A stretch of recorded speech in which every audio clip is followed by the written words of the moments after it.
Bien, perfecto. Bueno, entonces, cuento del cronista. He dicho, por ejemplo, umbral, memoria, cerrazón, zonas de orfandad, silencio, respirar. El secreto, sin embargo, está en habitar otras palabras, en verlo todo a un tiempo, y me desvelo. Vigila. Hola, perdón. Bueno, puede pasar. Hola Flor, bienvenida. Voy a empezar de nuevo porque esto tiene que tener una continuidad. Cuento del cronista. He dicho, por ejemplo, umbral, memoria, cerrazón, zonas de orfandad, silencio, respirar. El secreto, sin embargo, está en habitar otras palabras, en verlo todo a un tiempo, y me desvelo. Vigila por mí, Tlacuilo venerable. Ayúdame a ser fiel a mi linaje, las fechas castigadas por el sol y lavadas por la sombra. Bendíceme, dile a tus dioses que oren por mí. Prefiero no olvidar la sucesión de sueños rotos, pues sería igual que querer quemar la historia. Instrúyeme, escribano y dibujante, dame luz y poderío a fin de rescatar las ruinas de la patria y el orden natural del tiempo derrumbado. Dale a mis retablos equilibrio, la medida igual de los colores más constantes, para que ardan de verdad. Tú también, desflechado peregrino castellano, Álvar Núñez, cabeza de vaca, maldito explorador de nombre imaginista, enséñame a entender el alfabeto ahora y por encima de las huellas ofrecidas. Enséñame a salvarme de aquellos que con mano airada separaron la esperanza germinal de mi inicial suspiro e hicieron los días naufragar. Casi indígena bilingüe, por la vertiente de Texaztlán a la deriva, haz que las aguas de un río que vadeaste batan mi memoria, que mi tierra resuene letra a letra debajo de mi puño, pues es severa y desesperadamente preciso recitar estas costumbres. Me pongo a pensar y digo, ayer es viejo, como un nombre que no deja de decir su historia. Tlacuilo, Núñez, cabeza de vaca, conmigo estáis reconciliados, oyendo esta impaciencia, este diario acto de vivir.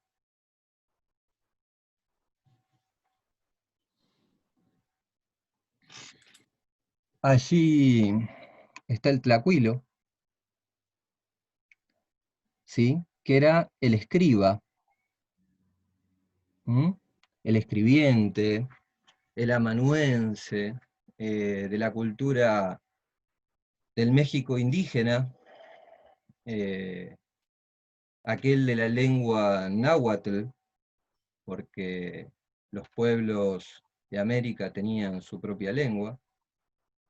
Y vemos aquí combinados quizá todos los temas clave de la poética de Tino. En primer lugar, la memoria, ¿sí? La memoria, como yo les había dicho, una de las dos grandes fuentes de toda la literatura, ¿sí? La memoria, por un lado, pero no separado, no digo por un lado por decir la memoria, la imaginación y la literatura misma, ¿no? Pero no es cualquier memoria.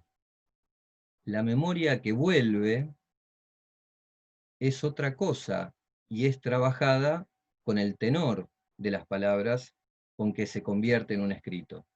Entonces es una reelaboración de la memoria. Es la elaboración de un discurso posible, como el psicoanálisis, ¿no? Que uno va a un lugar y se pone a hablar y a veces dice cosas y se da cuenta de que no eran tan terribles. Uno las dijo y no pasa nada. Se dicen El sonido vibra unos momentos en el aire, seguimos respirando, estamos ahí. El poner por escrito algunas cosas, algunos recuerdos, que tal vez cuando los vivimos no fueron nada fáciles, sin duda que tiene un efecto terapéutico, pero además hay una apropiación de ese material. Encuadrémonos un poco en contexto y circunstancias. Les dije que Tino es hijo de padres mexicanos, es un chicano en el sur de Estados Unidos, la zona más recalcitrante, anti-mexicana, xenófoba, ¿sí? Eh, autoritaria y todos los calificativos similares que le puedan poner, ¿sí? Hay un gran odio en la zona del sur de Estados Unidos. Piensen que es ese sur que viene históricamente del sur esclavista, del sur agrario, que perdió la guerra de secesión, que fue la guerra civil estadounidense, en pasado la mitad del siglo XIX. Quedó muy resentida esa tierra, ustedes pueden ver obviamente Lo que el viento se llevó, esa vieja película hollywoodense, que es muy buena, para ponerse en circunstancias. Pero aparte de eso, pueden ver Mississippi en llamas, pueden ver a Malcolm X, pueden seguir toda una historia de un gran conflicto racial y un gran conflicto entre lo que son los blancos anglosajones, ¿sí? Y todas las otras etnias y poblaciones y migrantes, ¿no? Muchos migrantes, muchos que han llegado de otras tierras. Ahora, no olvidemos también que el sur de Estados Unidos le pertenecía a México, que Estados Unidos se lo robó a México en la famosa Guerra de México, ¿sí? Unos cuantos y largos kilómetros.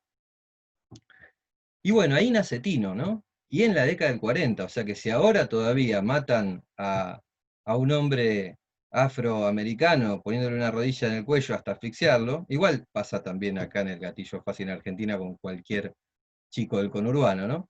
Este, o sea, no es un problema solo de Estados Unidos, pero sí que es un territorio notoriamente jodido, ¿no? Pensemos en el Ku Klux Klan, ¿no? Para ponernos a tono con esa parte de los Estados Unidos, y ahí nació Tino. Entonces, él sufrió muchísimo toda su infancia, sufrió ir a la escuela, que lo discriminaran, que lo maltrataran, y pudo haber odiado a toda esa cultura que lo oprimía, que le ponía una bota en la cabeza. Ahora, él podría incluso haber odiado la lengua del opresor. No, él estudió la lengua de quienes lo discriminaban, de quienes lo aplastaban, y la estudió muy bien. Tanto es así que terminó dando clases, como digo, en una de las universidades más importantes de los Estados Unidos, como lo es la Universidad de Boston, y nada menos que como un hispanista, un catedrático destacado, ¿sí? O sea que en el marco, en las reglas de juego del éxito para el estadounidense, el tipo desde un origen humildísimo, estamos hablando de gente que se dedicaba a la cosecha de algodón. Tino Villanueva se dedicó durante los primeros prácticamente 15 años de su vida, apenas se pudo poner en pie y no morirse bajo el rayo del sol, fue a picar el algodón, a piscar, se dice, piscar el algodón. De la flor del algodón, les puedo asegurar que es un trabajo durísimo. Y más para un chico, ¿no? O sea, ni hablemos de los derechos del niño acá. Bueno, con eso creció Tino. Tino se apropió de esa lengua que lo oprimía. Sí, Juan. El audio. Ahí va. No, tengo una consulta. ¿Tiene algo que ver que Tino cuando vino a Argentina eligió Chaco con esto del algodón? Eh, linda pregunta. La verdad, yo creo que fue de casualidad. Mira, Pero bueno, tal vez no, ¿no? Tal vez las casualidades no existen. Eh, a mí me encantó conocerlo en Chaco y aparte ahí me hice otro gran amigo, pero fue ahí porque la Asociación de Estudios Americanos, que era la organización que dirigía el profesor Rolando Costa Picasso, que yo lo mencioné en la reunión pasada, porque él es el puente fundamental que me hace llegar a Tino. Costa Picasso es un traductor, un genio que tradujo a los mayores autores de la literatura anglosajona al español, tradujo a decenas de autores, entre ellos Faulkner, Hemingway, los que se le, Dickinson, Whitman, los que se les ocurra, de prosa, de poesía, Frank O'Hara, Jack Kerouac, ¿sí? No solo a los canónicos. Está bien, Kerouac también es un canónico, pero es un beat, ¿sí? Es contracultural. Bueno, Costa Picasso ahí como un nexo, y fue él el que organizó la jornada en Chaco, y justo ese año pudo venir Tino a invitación de él, bueno, y así lo conocí. Bueno, entonces Tino tuvo esa infancia, esa adolescencia tan, tan difícil, y en vez de que eso se constituyera en un trauma, y que lo jodiera por el resto de su vida, y quedarse resentido, odiando, o, o triste, o angustiado, o desesperado, lo que fuese que eso podía provocarle legítimamente a cualquier persona, él de eso hizo material para su poesía. Se apropió de la lengua del opresor, la usó para contar su historia. Esa historia tan jodida, por eso dice cosas como: prefiero no olvidar la sucesión de sueños rotos, pues sería igual que querer quemar la historia. ¿No les resuena esto como argentinos? Digo, ¿cuántos ¿Podés sueños repetir? rotos hemos tenido? ¿No? ¿Cuántos sueños nos han roto? ¿Cuántas esperanzas se han desvanecido? Sí, Pau. Espera, perdón, digo algo como para organizarnos, para no interrumpir. A veces podemos poner en el chat. Dale, dale. Sí, igual no, Digo, no les molesta. digo a todos, va, qué sé yo. No Igual, molesta. bueno, obvio. No, todo lo contrario. Sí, sí, todo lo que quieran poner en el chat desde ya, pero hablemos todo lo que quieran. Ok. Después, esta cosa, bueno, hay otro eje central, la memoria, la reelaboración de la memoria, esta primera etapa de su vida jodida.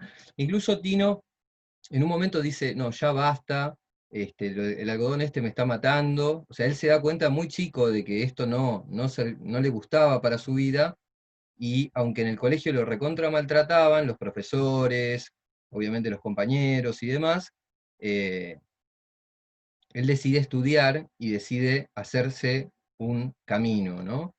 Piensen también que este rechazo de la sociedad, que se imponía sobre Tino, también podría haber hecho que él odiara sus propias raíces, que él odiara ser mexicano y que tratara de parecerse a,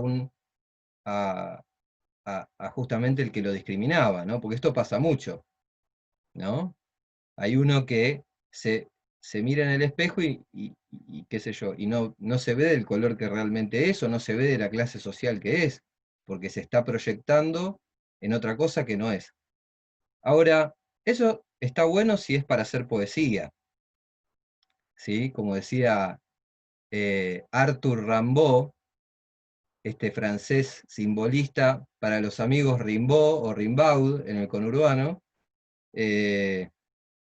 Rimbaud decía, yo es otro. Esa frase que está buenísima porque rompe la sintaxis, porque uno no dice yo es otro. A lo sumo, si uno quisiera decir, uno diría correctamente yo soy otro. Pero al decir yo es otro, rompe el verbo y realmente da un paso hacia la otredad, ¿sí? Y a veces escribir, ¿qué cosa es sino la posibilidad de ser otro? Ver una película, leer también, ¿no? O sea, es meterte en otro mundo, atravesar el espejo de Alicia y concebir otra dimensión de la existencia. Bueno, Tino justamente tiene un cruce de dimensiones porque él mantiene su origen mexicano, mantiene sus raíces mexicanas, por eso reivindica al Tracuilo, ¿no? por la vertiente, dice, de Texas-Tlán, y Texas-Tlán es un neologismo que utiliza Tino. Texas obviamente se refiere a su territorio natal, y Aztlán es un territorio mitológico que no se sabe dónde estaría ubicado, pero algunos dicen que podría ser por el norte de México, tal vez el desierto de Sonora.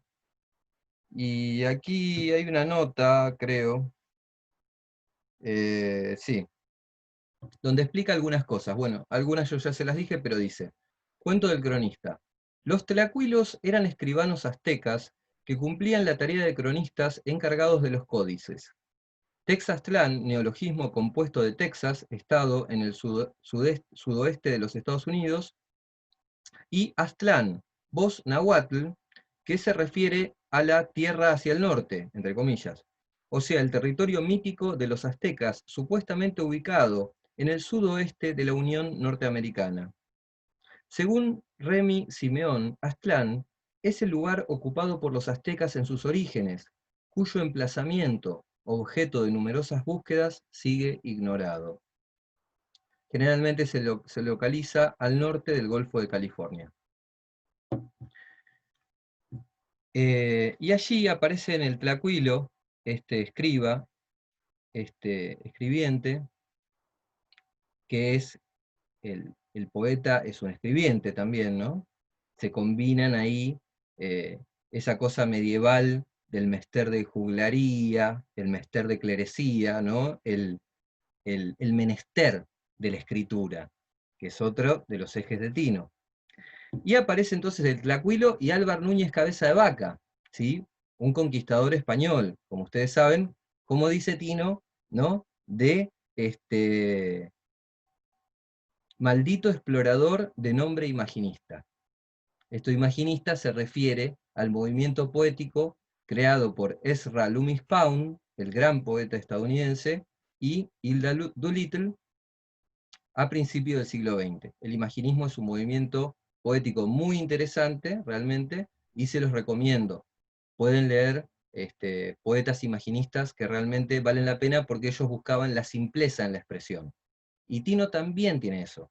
Si bien se permite algunas cosas un poquito más retóricas, tal vez más cargadas, pero esto que dice también me hace acordar al poema de Primera Causa, cuando dice, con la justa entonación de lo que importa, dice, la medida igual de los colores más constantes para que ardan de verdad. ¿No?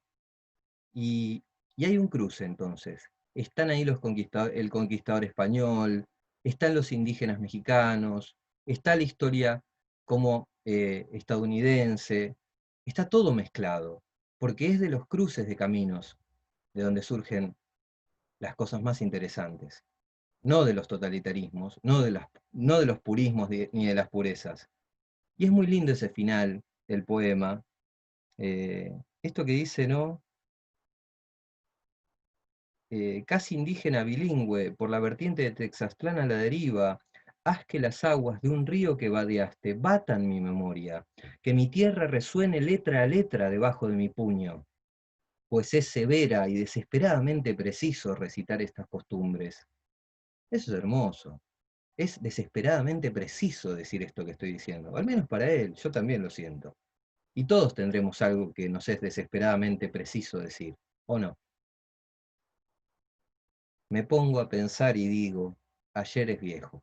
Es tremendo, es una pavada, pero es tremendo. A mí me conmueve, me pone la piel de gallina, como un nombre que no deja de decir su historia. Tlacuilo, cabeza de vaca, conmigo estáis reconciliados, oyendo esta impaciencia, este diario acto de vivir. Qué sé yo, a mí me encanta este poema, no sé qué les parece a ustedes, si estoy hablando mucho, me dicen. Yo al principio me perdí un poco cuando lo leíste la primera vez, pero ahora como haciendo todo el hilo del poema entero, lo entendí mucho más y sí, o sea, rescataba como esos versos Digo, con eso como el ayer es viejo, esas cosas así bien simplistas, como decías, pero que dicen un montón a la vez.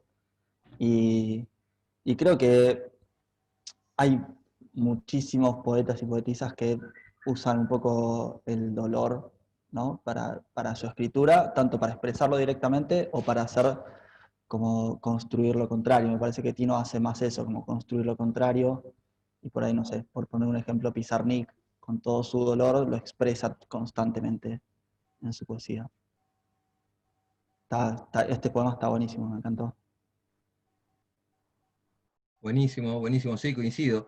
Ahí el tema con Pizarnik es que tal vez se regodea un poco, si me permitís la expresión, en ese dolor, y bueno, y tiene un final en el cual podríamos decir que es consumida por su propio personaje, ¿no? Aunque decir eso obviamente es injusto porque no estamos en los zapatos de Pizarnik y jamás puedo decir qué es lo que ella sentía y es más, un suicidio no se puede juzgar, o sea, no se puede decir ni que está bien ni que está mal, porque solo el que está ahí sabe lo que le estaba pasando. Pero sí que Pizarnik hace un juego con este personaje, construye, proyecta una imagen que, desde la cual pretende ser leída. Porque como bien entendió Borges, ya desde principios del siglo XX, antes de hacer una poética, hay que construir lectores para esa poética.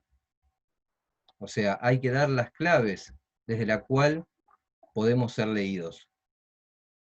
Y esto no es sencillo, hay que armar toda una jugada para disponer el terreno.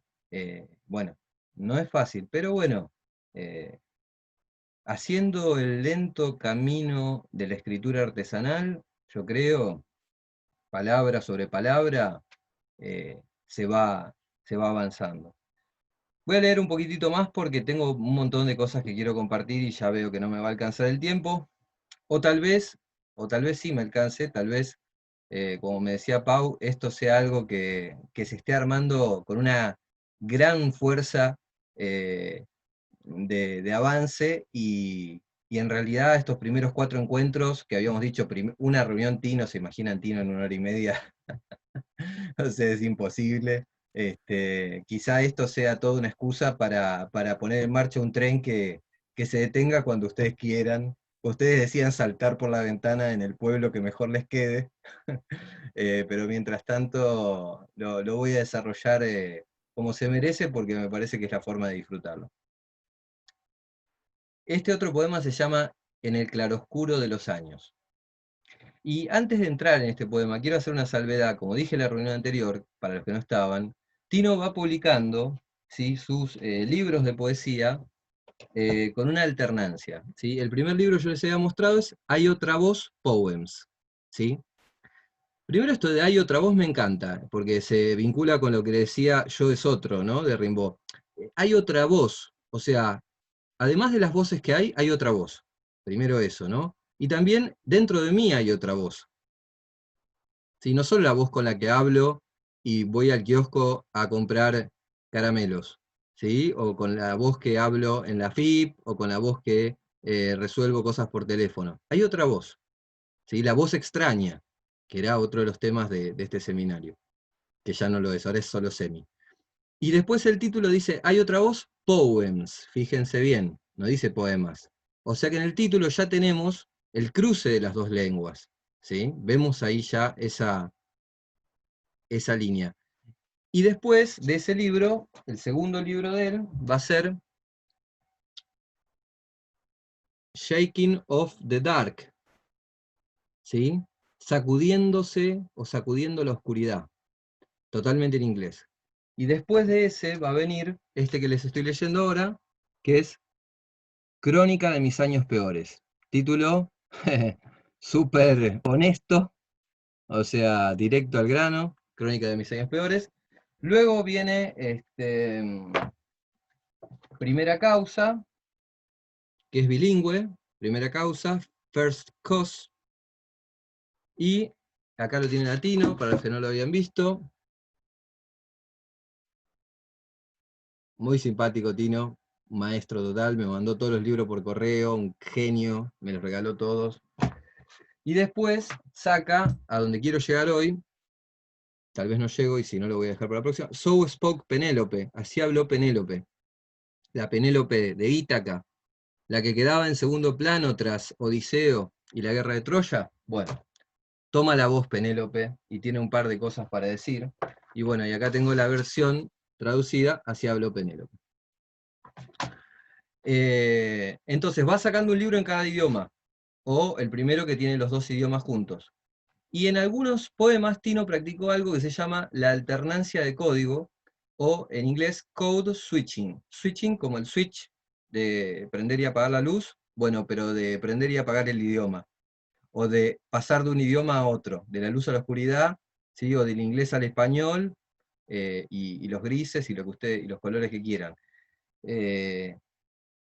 Esto era un juego que hacía otro poeta chicano que se llamaba Alurista, estilo data por si les interesa investigar, Alurista, pero después Tino se da cuenta de que no tenía sentido mezclar los idiomas, ¿sí? Hacer este cocoliche, este papiamento, castellanqui, como diría el indio, y dice, si voy a escribir en castellano, escribo en castellano, y después si voy a escribir en inglés, escribo en inglés. Entonces empezó a alternar los libros y ya no mezcló más los dos idiomas en un mismo poema.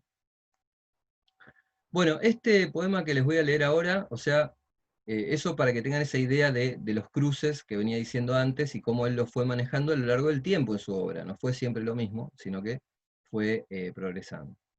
Este se llama En el claroscuro de los años.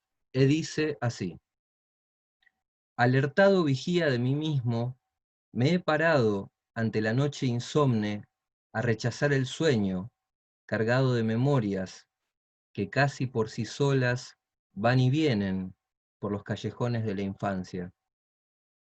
Qué manera de vivir golpe a golpe, sintiéndome llamado a la exigencia de pedir el sentido de las cosas. Si me desvelo entre las sábanas, es que me relleva la torpeza de no poder vencer el despliegue denso de la noche, de no poder contar cada suceso.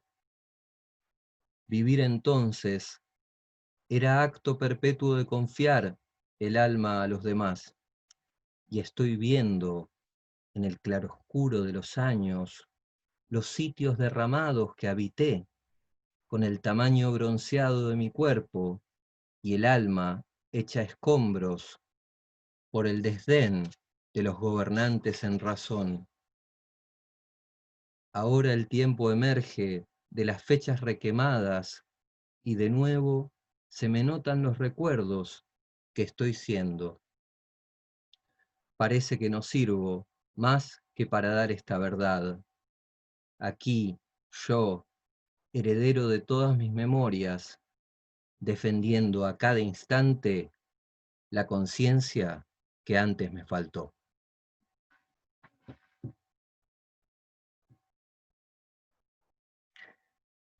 A mí me parece muy categórico el tipo, tiene unos finales, tiene esas progresiones, las palabras son claras, los versos son fluidos. Vamos a seguir leyendo. Solo sé que ahora, en el viento móvil del recuerdo, soy los lugares apagados donde he estado, los soles que me dejaron asonsado, los cansancios infantiles y su negación acorde. Y pienso que quizás esta solidaridad de palabras no sea suficiente para contar, tal y como entiendo el tiempo, no sea suficiente para entender cómo el alma mide el tiempo atrás. Solo sé que ahora que me veo en la vereda que he formado, estoy conmigo y con mi todo. Reconozco que todo cuanto he sido espera en la memoria las razones de esta historia que jamás podré abdicar.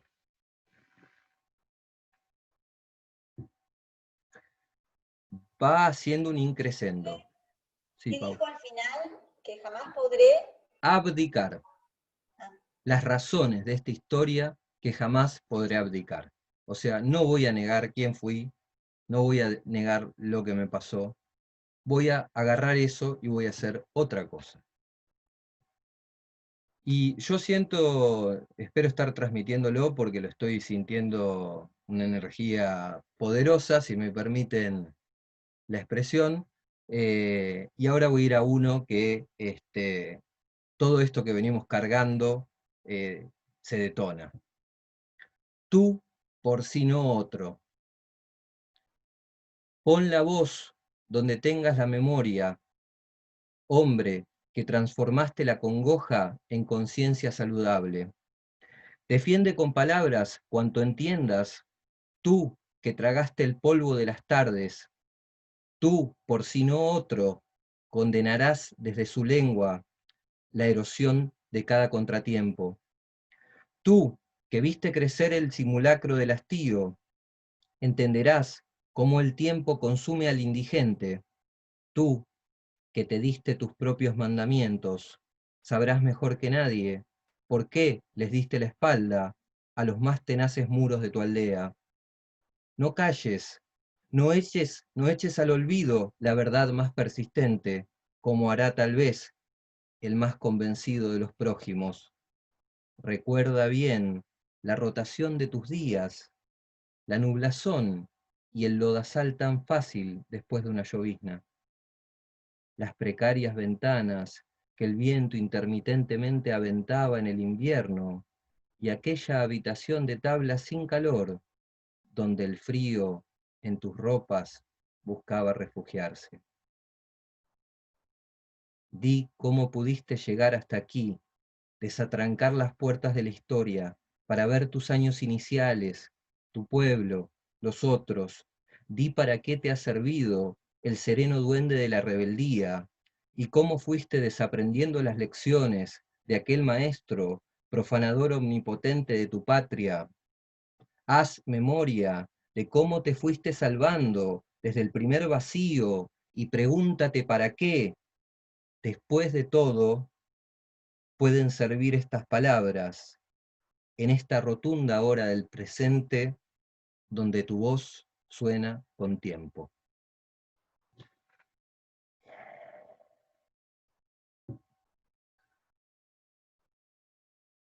Bueno, no sé si soy un loco, que estoy metido así como en el poema full, y no sé cómo está llegando esto a través del Wi-Fi. En, No sé, en quiero que me digan ustedes algo, porque si no estoy habitando un mundo paralelo. En este último yo me perdí un poco. En los otros dos, sí, es bien recurrente esto que decías de que Tino trae mucho la memoria. Y en los dos creo que termina muy igual, en medio como una salvedad de su propia personalidad o su ego, por así decirlo, su construcción de la persona que es en ese momento con todas sus memorias, ¿no? Los dos terminan como diciendo lo mismo de una manera muy diferente, pero terminan como, me parece, diciendo algo muy similar, como nombrando el pasado que termina construyendo una personalidad de él en ese momento y como él va a defender eso, como esa memoria que lo construye a él. En el último me re perdí, pero los otros dos... Yo incluso pensé que era un mismo poema que lo habías leído en 3 partes. Pero también por ese como acumulación que hay, el último termina siendo casi como un discurso incluso político, como un llamamiento a, no sé si a él mismo, a todos los lectores o a todos sus iguales, digamos, de no olvidarse también de traer esto de la memoria para reivindicar, cuando dice lo de las puertas de la historia, como para torcer las lecciones, para desaprender lo que les obligaron a aprender y transformar, digamos, la realidad. Hay algo como medio revolucionario también, al menos en el último, a mí me pareció. Totalmente de acuerdo, totalmente de acuerdo. Sí, De hecho, dice puntualmente, habla en el poema anterior, habla de la rebeldía en un momento, habla concretamente de la rebeldía. Capaz que no sí, con la palabra revolución, pero es tal cual lo que vos decís. Este, Esto no eches al olvido la verdad más persistente, como hará tal vez el más convencido de tus prójimos. Eso es tal cual. Recuerda bien la rotación de tus días, ¿no? Y esto es hermosísimo, no me van a decir que no. Recuerda bien la rotación de tus días. La nublazón y el lodazal tan fácil después de una llovizna, ¿no? Eso es como diciendo, ¿no? A veces nos hacemos mucho problema por una boludez, ¿no? Si me permiten la traducción Capusotto. Y después dice, las precarias ventanas que el viento intermitentemente aventaba en el invierno, y aquella habitación de tablas sin calor, donde el frío en en tus ropas buscaba refugiarse. Eso es buenísimo. Y que el frío se trataba de refugiar en sus ropas, ¿no? Eso es muy lindo. Es, tiene un sentido del humor, ¿no? Y una inversión de la imagen que está muy lograda. ¿Te puedo decir algo? Claro que sí. No, yo lo que noto es que primero está lleno de simbolismos. En el transcurso, digamos, de lo que vos leíste, hay mucho de autorreferencial, muy político. La política está muy enquistada, digamos, en lo que él dice, es muy clara, desde su pensamiento, desde su origen, desde su memoria, y lo que va construyendo con su memoria, y es como que en el último tramo es como un llamamiento, digamos, al otro, o sea, deja de ser autorreferencial como para hablarle a la otra persona y casi pegarle una cachetada, decirle, bueno, fíjate lo que sos, fíjate tu memoria y en base a eso construí algo valedero, algo verdadero. Y quizás cuando vos hablaste de la lluvia, yo lo noté como algo más que, como que la lluvia no lave esas cosas, o sea, que no las deje pasar, no como que fuera, digamos, una cuestión de que uno a veces se hace demasiado problema, sino que quizás al revés, que esas cosas uno no las tiene que dejar pasar, la lluvia no tiene que lavar esas cosas, tu memoria, tus recuerdos y con lo que eso podés construir, digamos. Tal cual, coincido plenamente, es que la poesía muchas veces surge de un sentimiento personal del que está escribiendo y luego es plataforma de despegue para los lectores, ¿no? Totalmente. Y esto que estaban diciendo vos en términos políticos y revolucionarios, como decía Florencia también, es esto, ¿no? Di para qué te ha servido el sereno duende de la rebeldía y cómo fuiste desaprendiendo las lecciones de aquel maestro profanador omnipotente de tu patria. Esto de desaprender lo decía Julio Cortázar, ¿no? Nos enseñan que las flores son lindas, ¿sí? Y, no sé, y la basura es mala, ¿no? O sea, no sé, tal vez la basura se puede reciclar y tal vez la flor no sea la única medida de la belleza, ¿no? Este, eh, digo, está esta cosa de desaprender, esto de la rebeldía, ¿no? Y, y bueno, me gusta esto de que la voz suene con tiempo, porque eso lo que está diciendo es que la voz se sustenta en la experiencia, se sustenta en la memoria, en la conciencia, en una forma de conciencia, pero que atraviesa el derrotero de la escritura o el camino de la escritura, y ahí es donde pasan otras cosas, donde la experiencia particular se convierte en un punto de partida para múltiples lecturas y para, como decimos siempre, más que nada, generar preguntas que en cada uno se resolverán de manera diferente y no precisamente dar una sola respuesta, ¿no? Es ahí cuando el arte se agota. Justamente el arte, el buen arte, se completa con el lector, ¿no? No está acabado ni cerrado, cada uno lo lleva a donde puede, a donde mejor le parezca.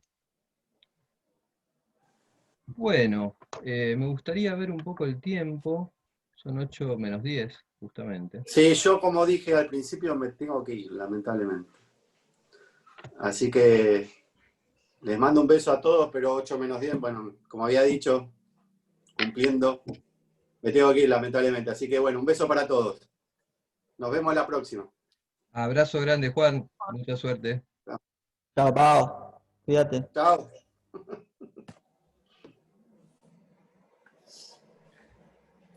Bueno, Me parece que hasta aquí estamos bien, continuo por hoy. Me quedó Penélope y me quedó un adelanto del nuevo libro que está preparando sobre la figura del flaner, este personaje que desarrolló Charles Baudelaire, el poeta francés, Baudelaire. Hay una canción de Gustavo Pena, El Príncipe. ¿Quién lo conoce a Gustavo Pena? Santi y Julieta, ¿no? O no, no. Seba también lo conoce. Seba también. Bueno, hay un tema de Gustavo Pena que se llama Bau del Aire, justamente. Y de paso lo recomiendo porque me parece un cantautor exquisito. ¿Cómo que no? Eh, y Baudelaire decía, inventó la figura esta del flaner, que el flaner es un paseante, alguien que recorre la ciudad, pero que no hace el recorrido comercial de la ciudad, no se mueve por la ciudad para comprar o porque está trabajando, sino porque va por la ciudad sin rumbo, es una especie de- sí, de paseante, se pasea por la ciudad y encuentra belleza allí donde los demás no la encuentran, ¿no? En ciertos callejones, en los desechos, eh, en los caminos marginales de las ciudades. Y bueno, este es el tema que está trabajando en su último libro Tino, y me mandó un adelanto de ese libro, de un poema largo que él hizo, y está en la revista Hispamérica, de Raúl Sosnowski, que es eh, un escritor y crítico cultural latinoamericano muy importante. Esta es la revista, sí, es una revista legendaria. Así que bueno, dejo a Penélope y eso poema para la próxima, si les parece, y podemos dar paso a algo un poquito más interactivo. Eh, este espacio surgió con la idea de Pau de presentar algún poeta, así como disparador, pero también para poder mostrar algunos escritos, algunas cosas algunos textos que ustedes puedan tener por allí.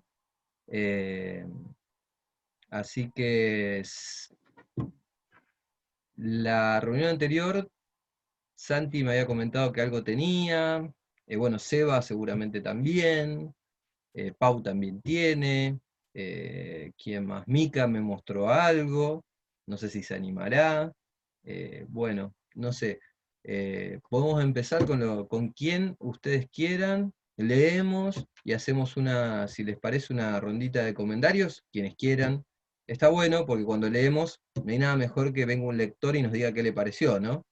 Como para hacer como una especie de censo, a ver cómo funciona lo que escribimos. Y bueno, ahí entramos en una modalidad más taller. Antes de hacer la lectura, quiero hacer un breve paréntesis para tirarles una idea, por ahí, si a alguien le gusta tener algún disparador, alguna cosa como para escribir, les tiro la siguiente propuesta. Tomar como punto de partida para la escritura, justamente ya que venimos trabajando con Tino y la memoria, algún recuerdo de algo que les haya pasado, que les haya quedado como rebotando, o como que sea una cosa recurrente, que no les termina de cerrar, o algún recuerdo de cierta intensidad eh, que ustedes eh, tengan presente eh, y que no hayan escrito. Les tiro eso, tomar algún hecho pasado que resuene con particular insistencia y lo vuelquen en palabras. En el caso de que no quieran trabajar con un recuerdo, les sugiero como alternativa la escritura de un sueño. Si sueñan, tendrán material a rolete, y si no sueñan, pueden recurrir a un sueño viejo, que no por viejo es menos útil. Y si no tienen recuerdos ni sueños, lo cual ya sería un poco preocupante, pero bueno, cada cual sabe cómo se administra, pueden recurrir a el diario, a la escritura de diario, que muchísimos escritores y escritoras han llevado adelante para anotar, no digo hoy me levanté a tal hora, fui a tal lado, hice tal cosa, sino para detenerse en algún momento, en algún pasaje puntual del día, en algún objeto, ¿sí? Algún objeto que tengan en su casa. Los objetos tienen recorrido, ¿no? Tienen una historia también. Alguna cosa que les haya pasado, una llamada telefónica, algún imprevisto, alguna observación de algo natural o no. En fin, creo haber abierto distintas posibilidades, como para que si no saben de qué escribir, bueno, o un recuerdo que les venga a la memoria, todos tenemos, no uno, sino muchos recuerdos. También pueden rescatar en el ámbito recuerdos sobre personas que por ahí no estén, o por ahí sobre personas que sí estén. Pero les tiro líneas, así tienen alternativas para tomar un punto de partida y largarse a escribir, ¿sí? Tómenselo si quieren, el que quiera, el que tenga ganas de escribir, tómenselo como una consigna para la semana que viene. Entonces, la semana que viene, si no llegamos la semana que viene a leerlas todas, por ahí lo hacemos en 2 semanas, pero ya tienen ahí una tarea como para decir, bueno, uy, no estoy escribiendo, quería escribir, bueno, aquí está. Ya después corre por su cuenta. Imagínense lo que hizo Tino con todo eso. Así que, sí, sin presión. Bueno, Santi, creo que vos tenés algo ahí, ¿no? Sí, dale. Si quieren, lo que puedo hacer es compartirlo en el chat Perfecto.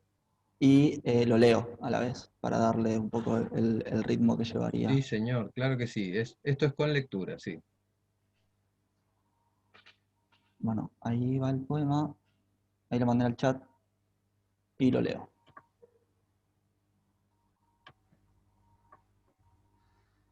Dice así: despierto, pero no quiero despertar otra vez en este vacío de luz que queda donde habitaba la sombra de quien ya no está. Despierto la tenue claridad de un alba incipiente que desnuda la noche. Despierto y son mis ojos quienes lloran el rocío de la mañana. Son mis labios apretados quienes callan el grito de la ciudad. Son mis pies quienes siguen el rastro de una ausencia que pertenece a alguien más y sin embargo lleva mi nombre.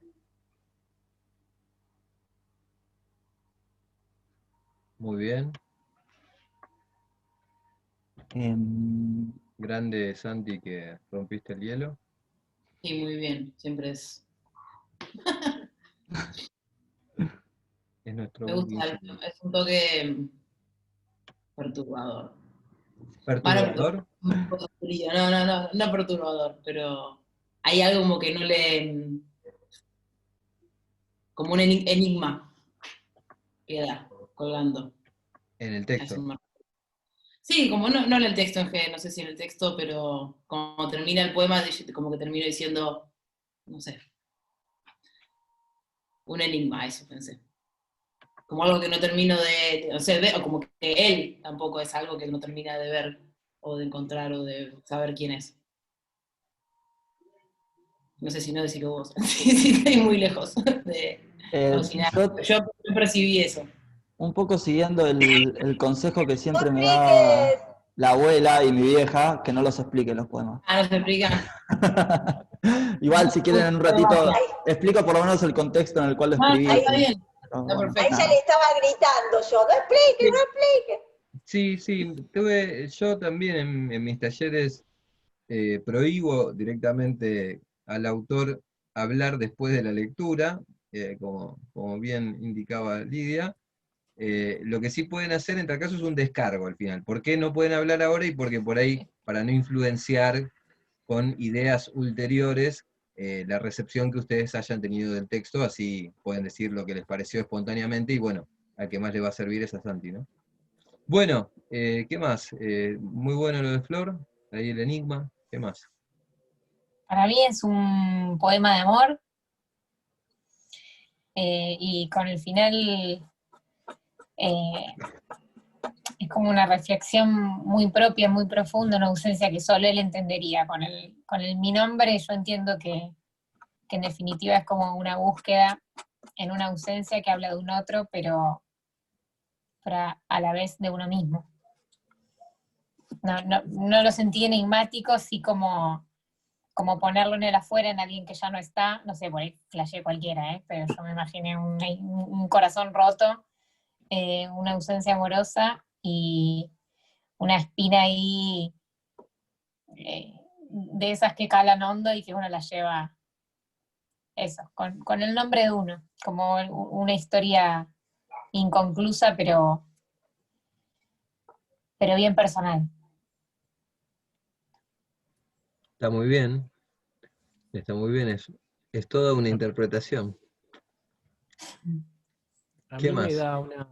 me da una sensación así de muy placentera por, digo, me lo imagino a Santi en un estado de contemplación absoluta, digamos, como poniéndose, digamos, él mismo, siendo ese rocío, siendo esa huella, siendo esa noche, ¿no?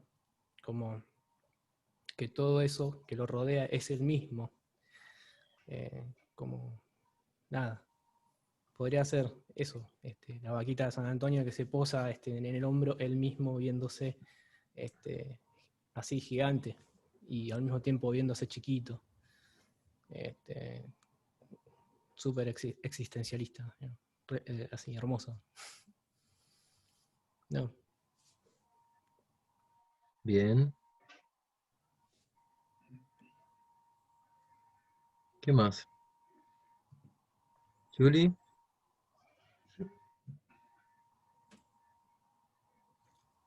Y yo pensé parecido a Flor, así también medio como choqueante la primera vez que lo lees. Pero sí, interpreté así parecido, que también es como una especie de tristeza conclusa, de no sabes muy bien qué te pasa. Bien. Evaristo, ¿vos qué opinás? Sí, mira, yo quería decir que admiro, respeto, saludo mucho la inocencia desde la que se escriben estas cosas, ¿no? Yo no soy escritor no soy poeta, bueno, no. Leo mucha poesía, soy dibujante y escribo algunas veces unas descripciones de mis esculturas y de mis dibujos, ¿no?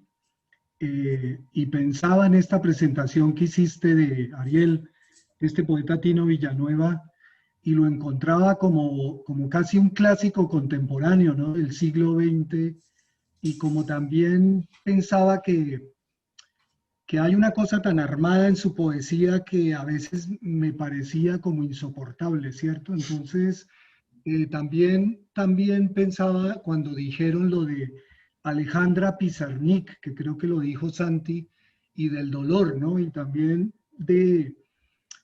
sí, de otra poetisa que habla mucho del dolor como Annie Sexton, ¿no? Y Sí, como Silvia Plath. Silvia Plath, exacto, y como, bueno, tantas otras. Entonces, de repente, sí, me quedaba como mudo y pensaba que claro, eso es muy importante para volver a reiterar lo que dije al principio, que es muy importante la inocencia, ¿no? Entonces, la agradezco mucho y es como una ducha de agua caliente y fría. Gracias, Santi. Bien, bien, muy interesante esa devolución de Evaristo porque combinó los dos poetas. Sí, quiero leer más, perdona, quiero leer más a este Villanueva porque no lo conocía y también me puse a preguntar esto de los chicanos y los pachucos, ¿cierto? Como toda esa, que tú lo dijiste al principio, Ariel, de esa incongruencia de ser mexicano o nacer en Estados Unidos de origen mexicano o ser pachuco, que decía Octavio Paz, y no entender ese mundo de los americanos que tú dijiste un poco, ¿no? Querer ser americano, nosotros como latinoamericanos, ser norteamericano, pero no poder llegar a ser porque jamás podemos ser hombres del norte o norteamericanos, o bueno, toda esa contradicción, ¿no? Que significa, sí, haber nacido de esa frontera del río tal hasta aquí, hasta la Patagonia, ¿no? Claro, claro. Lo que pasa que lo que está diciendo es muy interesante, porque si vos pensás en los orígenes de la literatura latinoamericana, no vas a encontrar algo meridianamente claro, ¿no? O sea, ustedes, yo les podría abrir la pregunta, a ver qué opinan, o a dónde se imaginan que es el origen de la literatura latinoamericana, y no es sencillo responder, porque no hay una sola respuesta, ¿sí? En principio, los textos fundacionales son las crónicas de Indias, ¿sí? Las de los viajeros, el diario de Colón, por ejemplo, pero obviamente también están los textos indígenas. Entonces ya en la matriz de la literatura latinoamericana tenemos una oposición centro-periferia, o hegemonía y contrahegemonía, porque está la literatura europea desde la visión del conquistador, y está la visión propiamente americana desde la escritura de los indígenas, que ya tenían escritura y tenían lengua. Si uno ve, por ejemplo, lo que es la conquista, ¿sí?, de Tenochtitlán, la caída de Tenochtitlán, el imperio azteca, tenemos lo que son las crónicas de los informantes anónimos de Tlatelolco, ¿sí?, que son interesantísimos, son casi poemas. Esto después lo ha tomado José Emilio Pacheco, ¿sí? Y ha hecho poesía con esto. ¿Sabes qué decían los indígenas cuando los conquistaron? Es tremendo. Decían: es nuestra herencia una red de agujeros. Es terrible y es poético. Y bueno, justamente en esa palabra partida, en esa palabra mezclada, está el origen de la literatura latinoamericana, y bueno, sin duda desde ahí hasta acá hay todo un ir y venir en nuestra concepción también como, digamos, educados en una cultura occidental, y luego tratando de ver los cruces o reconociendo todas las posibilidades de voces. ¿Cuál es la identidad americana? ¿Cuál es? ¿No? ¿Cuál es nuestra identidad? No es una pregunta sencilla de responder, pero seguramente tendrá que ver más con el mestizaje, ¿sí?, que con herencias claras y definidas, ¿no?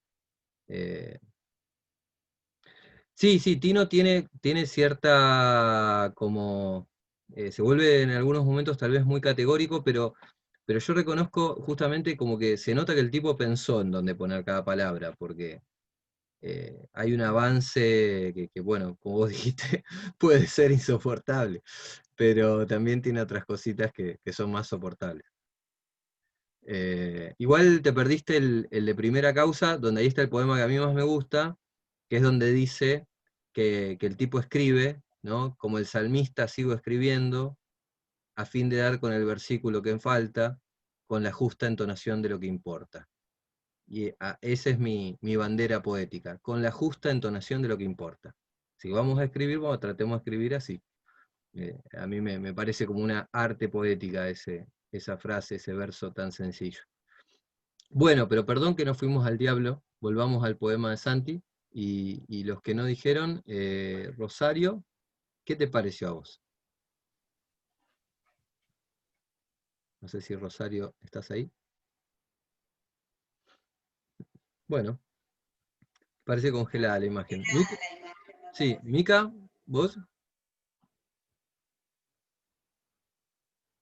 Yo por ahí me pasa que coincido un poco más con lo que dijo Juli, esto de la espina clavada, y quizás en esto de poner las emociones en palabras, no sé, me pareció muy interesante, y también me sentí representada de alguna manera como en ese sentimiento de la conciencia de lo que nos está sucediendo, poder decirlo. Bien. Bueno, ahí se desconectó Rosario.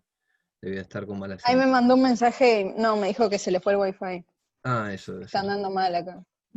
Ok. Bueno, igual estamos grabando, así que después lo subiremos a algún lado para que, si quiere, puede recuperar. Paulita, vos que no dijiste nada, ¿qué opinás? Si podés ser imparcial. No, sí puedo ser imparcial con mi hijo, pero me cuesta un montón. Me cuesta mucho a mí opinar sobre la poesía, él lo sabe, porque generalmente digo me encanta, y no sé opinar, pero si me puedo como alinear con algo que dijeron, voy por lo que dijo Seba. Siento que está esto de poder convertirse, que su grito no sea su grito, sino el grito de la ciudad, digamos, no quedarse en lo propio, sino como apropiarse de, no sé, transmutar y ser el otro, ¿no? Del que tanto también, como que hace, es decir, empieza con algo más personal y hace un salto. Y ahí creo que es donde el poema hace el salto. Y bueno, a mí me llega, me llega, así como me llegan los de Tino también. Hoy en la lectura me perdí bastante porque, bueno, tuve ahí que un tema con la compu, mi nena, qué sé yo, así que a veces pienso que estaría bueno que los compartas como hizo Santi por ahí, o no, o por ahí, bueno, bancarse que uno no escuchó la lectura y los disfruta después del primer momento solo la voz. Pero bueno, puedo Sí. decir esto que dije del poema, y que si me alineo para el lado de lo que dijo Seba. Y repito, me cuesta un montón opinar sobre a mí, en general. Bueno, con respecto al tema de la lectura de los poemas, hay dos posiciones. En principio, el tema, si uno comparte el poema, es que el lector puede adelantarse en la lectura, ¿sí? Incluso no es lo mismo estar prestando atención auditivamente a algo que estar prestando atención auditiva y visualmente. Los dos canales pueden interferir, y eso hacer que uno, más que conectarse con algo, se pierda entre lo que está leyendo y lo que está escuchando. ¿Sí? Es como una... Igual yo digo no en simultáneo. Por ejemplo, yo a Ah, Santi primero después. lo escuché y después fui a leerlo, porque ahí cuando después vos hablás del poema, yo no me acuerdo todo lo que dijiste. Encima tengo una memoria malísima. Bueno, igualmente en este caso, después yo, como hice antes, paso los poemas al grupo y ahora está la reunión grabada, así que está todo el material online, va a estar. Un lujo asiático. Bueno, Santi, a mí me gustó el texto. No sé si alguien quería agregar algo más antes de yo decir lo mío. Bueno, en principio, algo que me gustaría preguntarte. ¿Tiene título el texto? No tiene. Bueno, yo le pondré un título. En principio, yo estoy a favor de los títulos, ¿sí? Porque el título puede ser el señuelo, digamos, la carnada para que alguien lea un texto. Sé que a veces son medio hincha ponerle título a las cosas, a veces no nos sale, a veces, qué sé yo, no encontramos, porque el título no tiene que explicar, ¿no? Desde luego. De hecho, en la poesía nada tiene que explicar, en lo posible. Sería lo mejor que es sugerir, ¿no? Sé que a veces no es fácil, pero un título puede ser bueno para entrar al texto. También a veces por ahí no tiene que ser un título que tampoco sea wow, la gran cosa, ¿viste? Hemingway decía que se ponía a escribir y escribía como 30 títulos antes de elegir el que quería. A mí, yo jamás hice eso. No lo veo muy potable. Pero bueno, no sé, son formas. Tal vez podría ser despierto, qué sé yo, ya que es, si ustedes se fijan, es uno de los leitmotiv del texto. Fíjense que va repitiendo esta palabra, este verbo, despierto, despierto, despierto. Y esto tiene dos valores, ¿no? Un valor rítmico de la repetición, ¿sí? De la insistencia, del énfasis, y se denomina en poesía la anáfora, ¿no? La repetición de una palabra en el principio del verso. Y luego lo hace con son mis labios, son mis pies, ¿sí? Luego de digamos, las tres secuencias de despierto, están las dos finales del son. Ahí tenemos una estructura que marca de algún modo una forma de compartimentar o de leer el texto. A mí me hubiera gustado también unas estrofitas, ¿sí? Cuando digo estrofas, es decir, por ahí algunos espacios vacíos, ¿sí? Unas cesuras, unos renglones vacíos entre algunas secuencias de versos, ¿sí? Por ejemplo, hasta el segundo despierto, yo en el segundo despierto ahí yo pondría un espacio, ¿sí?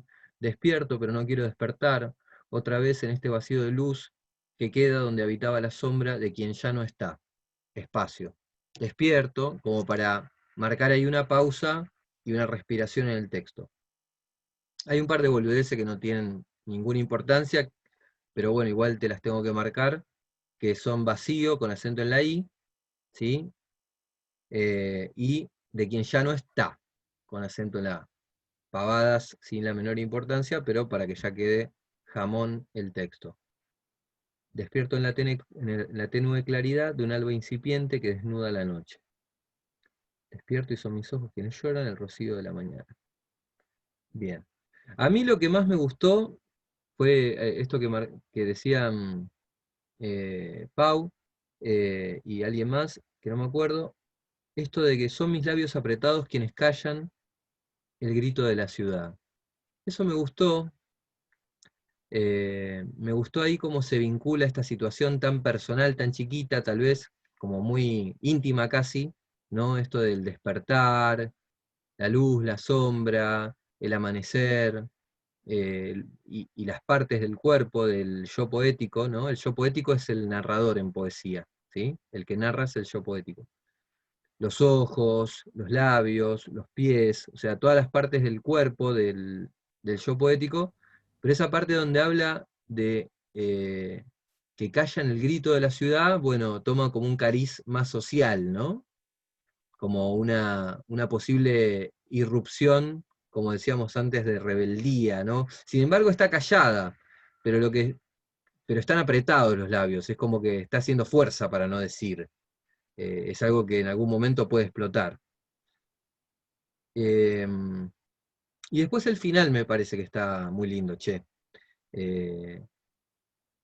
Esto del rastro de una ausencia que pertenece a alguien más, esto que bien decía Flor, el enigma, y sin embargo lleva mi nombre.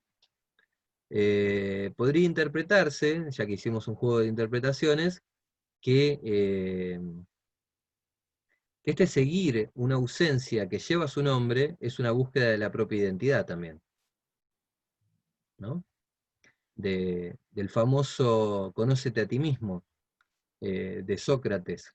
El nombre, decía, es parte del acto performativo del ser, ¿no? O sea, es una búsqueda de sí mismo, esa que aparece al final, aunque parezca que parece una ausencia que pertenece a alguien más. Bueno, ahí está lo de ser otro también, ¿no? O sea, tal vez es justamente estos pies o estas escrituras que siguen el rastro, este camino de ser otro, pero seguir siendo uno mismo en la escritura. Ya que estamos en el tren de las interpretaciones, que son muy personales, sí. Bueno, en cuanto a lo de las estrofas, yo pondría un espacio después de está, y luego otro después de noche, tal vez, y otro después de mañana, tal vez otro después de ciudad, y ya después de ahí hasta el final, ¿sí? Como que en los puntos, más bien, que vos mismo marcaste, salvo en está, yo dejaría Perfecto, espacios, dale. porque el lector hoy es vago, cuando digo lector, digo lectora. El lector es vago por naturaleza, nadie quiere leer nada, no hay tiempo, vamos corriendo de un lado para el otro. Entonces, cuando vemos todo como un texto todo continuo, nos supone la sensación de más trabajo que si vemos pequeños pedacitos de texto. Lo que estoy diciendo es una patraña absoluta, pero es verdad. Es verdad, es más fácil ingresar en una estrofa en una estrofa corta que en una larga.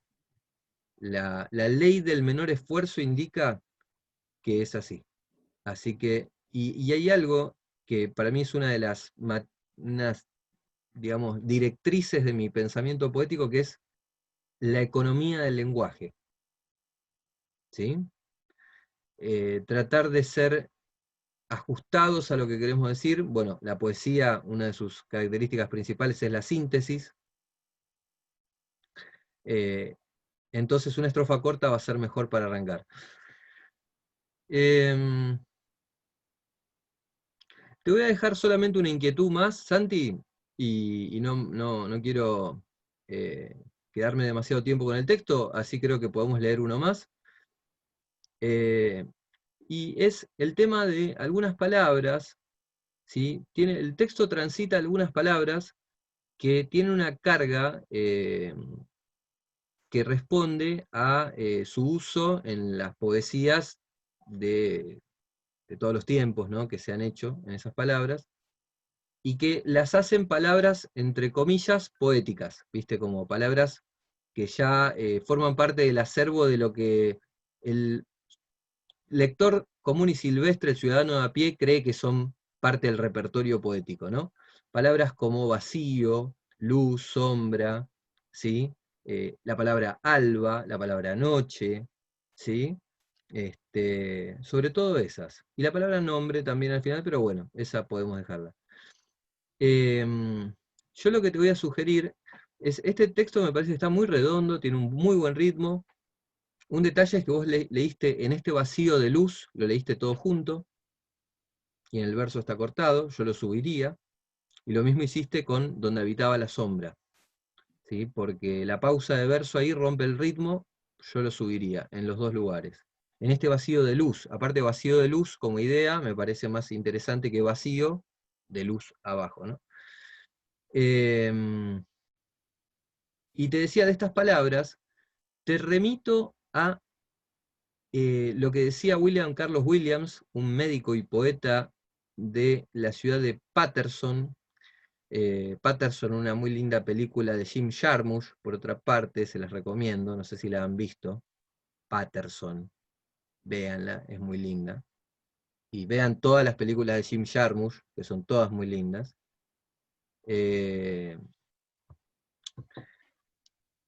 William Carlos Williams decía que no haya ideas sino en las cosas, ¿sí? O sea, este recorrido que vos hacés entre el vacío, la luz, la sombra, la noche y el alba, que estas paradas, estas estaciones en el recorrido sean cositas más pequeñas, ¿sí?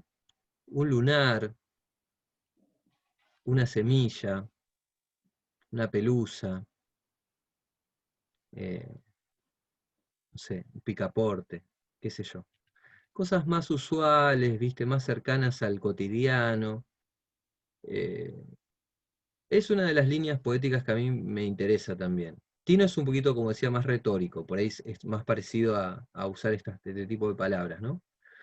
Pero bueno, como decía bien Evaristo, eso le confiere tal vez un tono medio clásico que le da un peso al discurso que, bueno, puede resultar a veces excesivo, ¿no? Hablar del vacío, ¿viste? Es como ese gran concepto, ¿viste? Por ahí mejor si uno está hablando, no sé, ¿viste? De un agujero en el bolsillo, qué sé yo. Pero bueno, son búsquedas, por ahí en un momento uno necesita decir vacío y dice vacío, ¿no? No dice agujero en el bolsillo. Bueno, te tiro esa, y creo que de todas las que mencioné, creo que la más, en ese sentido, la más disonante en cuanto a lo poético es la palabra alba. Yo utilizaría la palabra amanecer ahí. Nosotros no decimos tanto alba, ¿viste? Nosotros decimos más amanecer, ¿viste? O una cosa por el estilo. la tenue claridad de un amanecer incipiente, me gustaría más, y ojo ahí porque tenés dos parejas de sustantivo adjetivo, tenue claridad, amanecer incipiente, por ahí algún adjetivo de estos, como decía Marechal, por la ventana, ¿no? Él decía, para escribir, la máquina de escribir, el whisky y los adjetivos por la ventana. Me parece una buena receta. Bueno. Impecable, Ari, gracias, gracias. No, Buenísimo. por favor, muchas Gracias. gracias por el texto que me gustó mucho, sobre todo el final. Bueno, ¿se están aburriendo mucho? ¿Empiezo a contar chistes? No. No cuentes chistes, ¿no? Perdona, Ariel. Es que, sí. Ariel, discúlpame, es que también yo quería ampliar eso que dije de, no, a veces uno no dice las palabras exactas por la euforia o por la emoción o lo que sea. Cuando decía de insoportable es que es inabordable, que es difícil, que es muy intelectual, ¿me entiendes? Que es clásico y como todo arte clásico es inabordable, ¿no? Tal vez era la palabra inabordable por llamarlo abstruso, complejo, que en el fondo es un piropo, ¿cierto? Sí. Y que, o sea, en fin, es un poco que a veces dicen las cosas muy rápido y se entienden como agresivas, ¿sabes? No, pero por favor, mi querido Evaristo, nunca lo interpreté como agresivo, pero sí, ciertamente, el tenor semántico de insoportable y de inabordable son absolutamente diferentes, ¿no? O sea, lo inabordable es algo que nos sobrepasa, que nos resulta difícil de digerir, o lo insoportable es como lo que no se tolera, ¿no? Pero de todas formas, es totalmente legítimo que por momentos sea insoportable, y a mí me resulta totalmente simpático que lo digas, porque significa que se puede ser honesto aquí. Sí, y que además uno, por más que se empeñe por introducirse, por leer a un poeta, a veces como que no lo puedes abordar, es durísimo, ¿no? Porque hay escritores muy abstrusos, muy ininteligibles, entonces, en fin, nos cuesta trabajo, ¿no? Sí, Lo que no quiere decir que no sean ricos, ¿no? Sí, coincido que ocurre una sobredosis, obviamente, porque está la intensidad de presentar un poeta, bueno, a través de este medio, y claro, el tipo vivió 80 años para escribir esto, y yo lo resumo, no sé, en 2 o 3 horas, ¿viste? Entonces, claro, hay una sobredosis ahí. Pero bueno, de todas formas, creo que Tino tiene una claridad meridiana y es bastante asequible. Otro de los rasgos que yo priorizo en mi visión poética es la legibilidad, ¿sí? Es muy importante que lo que uno escribe sea legible, o sea fácil de leer y sea fácil de entender de primera mano, lo cual no significa que uno se va a detener en la literalidad de las palabras, ¿sí? Porque todo texto, además de lo que dice otra cosa, siempre, ¿sí? Y si no nos acostumbramos a eso, bueno, vamos a vivir en el triste engaño durante el resto de nuestra vida. Por eso aprender a leer es tan importante, porque es aprender a escuchar y porque es aprender a vivir. La letra chica del contrato, compañía, está en todos lados, ¿sí? Entre líneas se nos dicen un montón de cosas. No leerlo, para mí, no es una posibilidad. Ahora, si ustedes me dicen, pero dicha es ignorancia, sí. Es más feliz el que ignora, pero yo prefiero tal vez sufrir algunas cosas por saber alguna cosita y disfrutar otras un poco más también por sacarles hasta el último jugo, ¿no? El camino del arte es un camino que no tiene retorno. O sea, una vez que uno lee ciertos autores, descubre ciertas ideas, no sé, después de leer a Nietzsche, que además de un poeta era un filósofo, no sé, después de leer a Artaud o al mismo Rimbaud que decíamos hoy, o a Bukowski, y a tantos otros, no sé, a Pizarnik, digo, nos lleva a lugares que nos rompe la cabeza, muchachada. O sea, después no podemos volver a ser el mismo inocente adolescente que iba a jugar a la pelota. Sí, podemos ser, pero bueno, veremos el mundo ya. Digo, no nos podemos hacer los boludos después. O sea, es como la droga, es un camino de ida la literatura. No no tiene retorno, así que les lamento anunciarles que esto no tiene arreglo después. Claro, para bien y para mal. Eso nos va a permitir después ver una película y flashear con cosas que otros pasan de largo, reírnos con chistes que otros ni interpretan, pero también a veces nos va a hacer sentir de más algunas cosas que preferiríamos ser un poquito más insensibles. Bueno, siempre el yin y el yang allí. Bien, ¿quién se anima a leer algo más? Estamos en tiempo, no sé cómo ustedes están de tiempo, si ustedes quieren ya, yo creo que hemos tenido una reunión súper fecunda. Yo no sé manejar el tiempo en el sentido de que para mí siempre está bueno seguir un poco más. Yo tengo 15 minutos más, si quieren leemos otro texto, y si no, estamos en horario, como ustedes quieran. Yo estoy, no tengo drama. Esa es la Quería actitud. escuchar a alguien más. Bien. ¿Todos bien? Mirá, hasta volvió Rosario, estamos de lujo. Yo en realidad tengo otra cosa, pero no importa, lo escucho nomás. Llego tarde. Eso, rebeldía, Paula. Esa otra cosa se puso No, pará, muy... que tengo que armar la reunión supuestamente, que empiecen con otro cosa. Chao. Es como una irresponsabilidad más que una rebeldía, pero bueno. Y la rebeldía es una responsabilidad. Rosario, ¿todo bien? Sí, quería decir una cosa yo, Diga. del poema que habían mostrado de Santi, justo que algo que a mí me pasa, que no sé si está bueno o malo, que capaz cuando lo leo y al ser personal lo que él escribe, me cuesta opinar porque como que lo reflejo en mí, no sé si se entiende, o como con mis cosas o mis sentimientos, entonces me cuesta opinar como desde su lado. No sé si está bueno o malo, o si lo tengo que cambiar. No, no. No, vos seguí tu intuición. ¿Y qué te dice esa identificación? Lo que yo vi como que me muestra como una ausencia capaz de alguien y como de no poder como superar o algo así, sentimos yo. Bien, está perfecto. Pero nada, eso era lo que me pasaba y quería nada, ver. Genial, porque justo te iba a preguntar.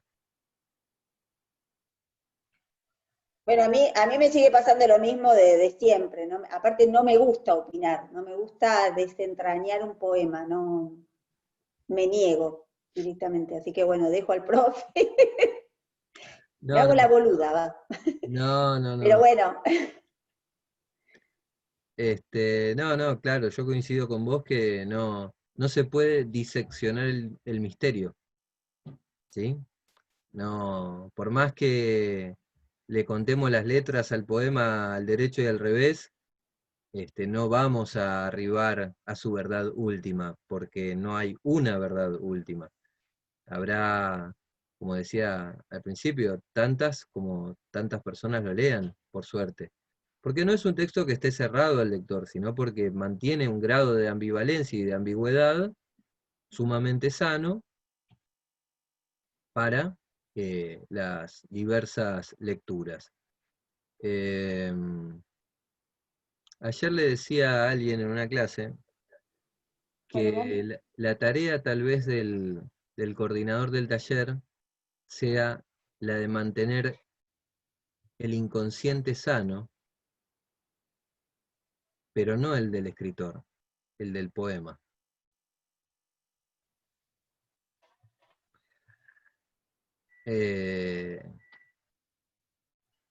Bueno, ¿quién quiere leer? Antes de que alguien lea, tengo una pregunta. Meta.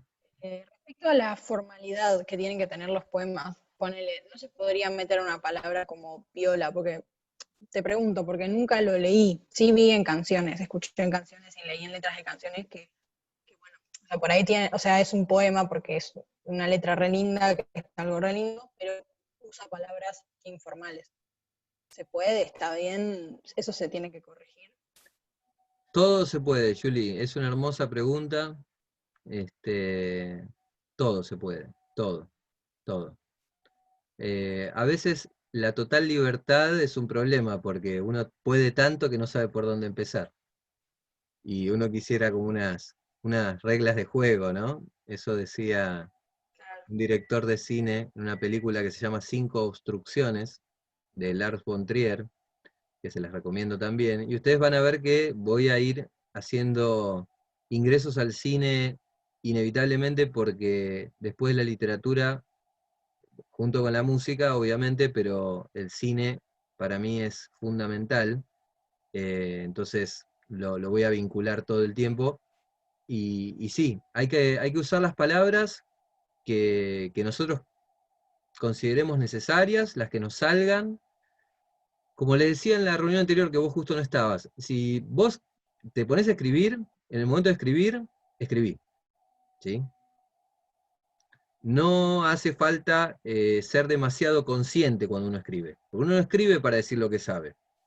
Uno, con suerte, escribe para descubrir lo que quiere decir, ¿sí? Porque si uno escribiera para decir lo que sabe, bueno, escribiría un manual, ¿sí? Un informe técnico de cómo armar un ventilador, ¿sí? Ingresa el tornillo A en la ranura B. No. O sea, uno escribe en literatura zambulléndose al misterio. La tarea del poeta debe ser como la del astronauta, explorar el espacio exterior, ¿sí? Escribimos a la intemperie, en la zozobra, en el desequilibrio, ¿sí? En el descontrol. Escribimos en Twin Peaks. Abrimos una puerta y bueno, ahí no hay reglas, no hay nada.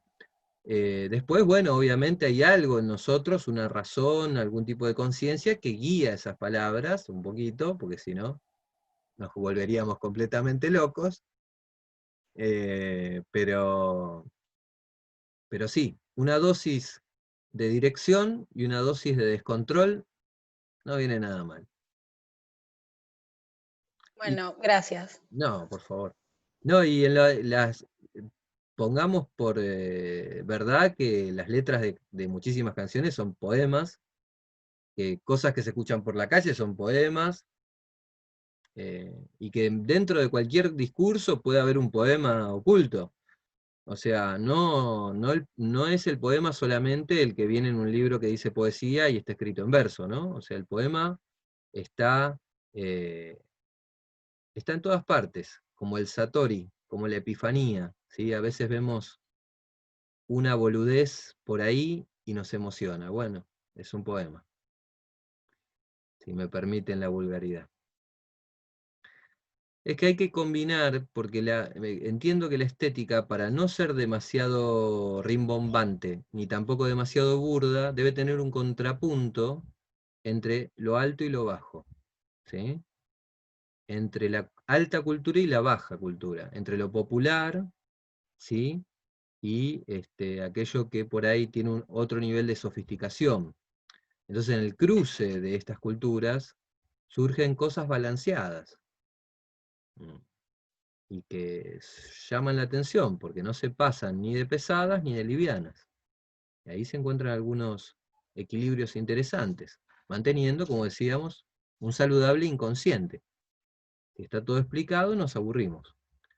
Bien, ¿qué más? ¿Hay algo por ahí? Vamos, no se peleen, ¿eh? Veo manos levantadas, agitándose, diciendo yo.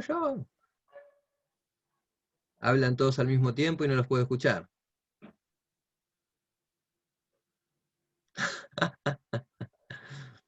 Bueno, supongo que para bien de Paula debería cerrar esta reunión. He dado la consigna, tienen trabajo aquellos que quieran escribir. Hemos hablado de Tino Villanueva. Les voy a leer un poema de despedida muy breve y cerramos, ¿les parece? Les voy a volver a leer de primera causa, porque había muchos que les quería leer de ahí. En realidad debería volver a leerles el que más me gusta a mí, pero no, les voy a leer otro nuevo, porque si está bien eso de que el público se renueva, pero no seamos tan vagos, ¿no? O sea, seamos vagos de otra manera. Bueno, en realidad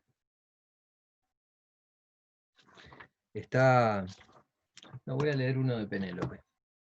Iba a leer de Primera Causa, pero voy a leer de Penélope porque si no los va a hastiar esto. Bueno, dice así. Bueno, Penélope, Ítaca, la próxima vez voy a ahondar más en esto. ¿Oyeron hablar de la guerra de Troya? ¿Sí? Todo aquello. Bueno, Odiseo era el príncipe de Ítaca, una isla griega, se fue a la otra punta del mundo a pelear, tardó 20 años en volver. Che, viejo, eso no se hace. Aparte, paró por un par de lugares que no tenía que parar, se quedó un rato con Circe, otro rato con Calipso. ¿Viste? El tipo realmente no nos hace quedar muy bien, aparte se las daba de astuto, en fin. Allá quedó Penélope esperando. Homero nos había dicho muy poco de ella, Homero, el poeta ciego, aquel que recitaba de memoria, recuerden, es una historia oral. Entonces, como Homero no nos dijo mucho, se ve que Tino dijo, le voy a dar voz a Penélope. Ella también tiene algo que decir. Este poema se llama ¿Cómo espero? Hoy, sentada junto a la ventana, mi alma nada hasta adentrarse en el profundo azul añil del mar. Soy mujer en espera, enamorada de un hombre, del amor que nos teníamos, enamorada. Me juré esperar, y con pasión aún espero, incluso cuando ya el sol su fuerte brillo ha perdido.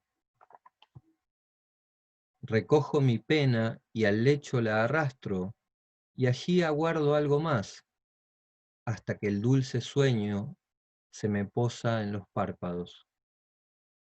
Al día siguiente me levanto y me oigo palabras rebosantes de esperanza y vuelvo a esperar. Son estas las cosas que me digo en alto, para tener claro el sentido, para que el día siga vivo. Soy mujer en espera, que aguarda inquieta como las olas del mar, que en la mente se repiten como mensajes venidos de lejos.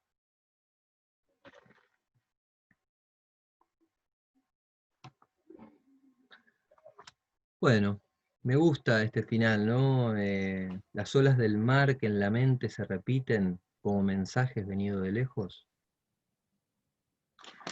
Justamente Juan había compartido un texto que hablaba del movimiento de la marea y se lo quería leer pero bueno, lo podrá ver después cuando suba la reunión completa. Bueno, compañía, espero que la hayan pasado bien, yo la pasé muy bien, siempre pienso mucho en si dije lo que tenía que decir o no. Creo que salió un buen cóctel. Muy bueno, Ari. Salió bárbaro. Está tremendo. Gracias. Bueno, me alegro mucho. Los aliento a que la próxima presenten algún texto, así que vayan preparándolo, no sean tímides. Y bueno, nos vemos el viernes que viene. En esto. Yo sé que voy a mandar un par al frente. Yo sé que Yula estuvo escribiendo, Mica también, y Sebas hoy publicó uno, así que algo tiene que decir la próxima. Están oficialmente. Están tímidos. Están todos ya, sí, al pie del cañón. Bueno, listo, no se pueden escapar las cosas. Muy bien, Santi va ahí botoneando todo. Es la buchoneada buena esa. Bueno, che, bueno, cuídense mucho, gracias por estar. Nos vemos el viernes que viene. Dale, nos vemos el viernes. Nos vemos. Chao, buen fin de. Chao. Chao. Hasta luego. Chao, chao.